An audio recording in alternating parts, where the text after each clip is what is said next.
The escalating battle in Ukraine. Fighting now breaking out in Ukraine's second largest city of Kharkiv after Russian forces moved in.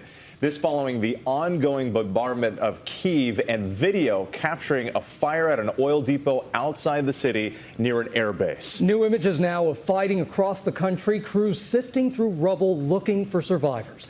This morning, media groups in Ukraine are now all banding together to broadcast in a single newscast. You see them there in an underground parking garage. They're providing uninterrupted coverage and combating any misinformation from Russian state media. In Russia, President Putin praised his troops for carrying out the invasion to protect their country and its national interests. Our team is on the ground in the region, covering the crisis from all the angles. Let's get the latest now on the ground in the Ukrainian capital. ABC's Ian Pannell joins us now live from Kyiv. Good morning to you, Ian. Yeah, good morning, Eva. Morning, guys. This is a city, a country on almost total war footing now. There's been a 39-hour curfew in place. That's overnight, throughout the day today and into Monday morning. There is nothing out on the streets, almost no noise apart from the sound of battle. But there's real anticipation here in Kiev about what's to come. But in Kharkiv, the country's second largest city, the Russians have launched what looks like an all-out offensive. This morning, intense battles reported in Ukraine's second largest city, Kharkiv, as Russian forces enter the city. But Ukrainian troops mounting what appears to be a strong defense. Heavy overnight bombardment was followed by what the Ukrainian Defense Ministry says is 2 armed units pushing into Kharkiv today. One appears to have been disabled amid social media videos of street fighting. At least 240 civilian casualties have been reported, including 64 dead, although the true number is likely higher.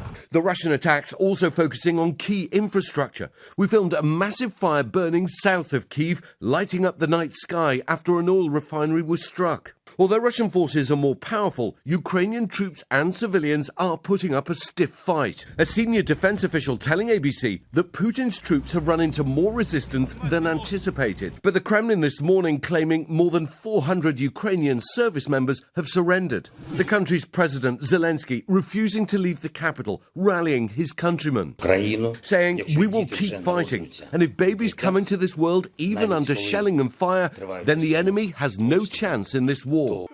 He was referring to this, a baby born in the basement of a hospital in a city under siege. The mayor of Kyiv and his brother Vladimir Klitschko are former world heavyweight boxing champions.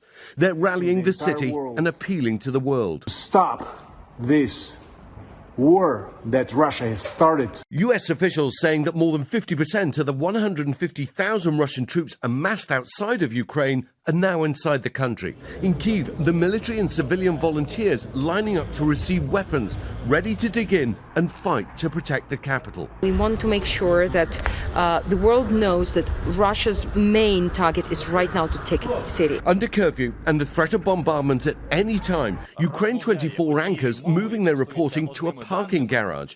All major news networks now working together. And for many trapped in Kyiv, life has moved underground. Whole families finding shelter in underground metro stations. This is now a nationwide effort. Alina Mishkor is baking bread for the troops. She spoke to us from inside her darkened home, leaving the lights off for safety. If we are attacked from air, we actually have no shelter because we live in the private house and it's very old. It wouldn't stand the shots. Well, the Kremlin saying they sent a negotiating team to Minsk, the Belarusian capital. President Zelensky saying he won't be sending a team, not least because Belarus is now a party to this conflict, suggesting instead that they meet in a neutral country. I think many analysts are now thinking that the Russian advance may not have gone as fast or as easy as Putin imagined, but it's worth emphasising this is still early days with reports that more forces and armaments are heading this way. Eva? And Ian, on that note, Germany now changing their policy about sending weapons into conflict zones, saying they will help Ukraine. How does this help Ukraine's defense? Yeah, I mean, Eva, this is huge. I mean, this has been a long-standing policy by Germany not to send offensive weapons into active conflict areas, and it shows how far Germany has shifted. It's not the only one. It's sending 500 Stinger missiles. These are surface-to-air missiles capable of taking out helicopters, certainly trying to balance the equation with these overwhelmingly powerful Russian forces. America are also sending weapons to Czech Republic and Poland. The question is that too little and is it too late? Eva? Yeah, we'll have to watch and see. Ian Panel for us there in Ukraine. Hi, everyone. George Stephanopoulos here. Thanks for checking out the ABC News YouTube channel. If you'd like to get more videos, show highlights, and watch live event coverage, click on the right over here to subscribe to our channel. And don't forget to download the ABC News app for breaking news alerts. Thanks for watching.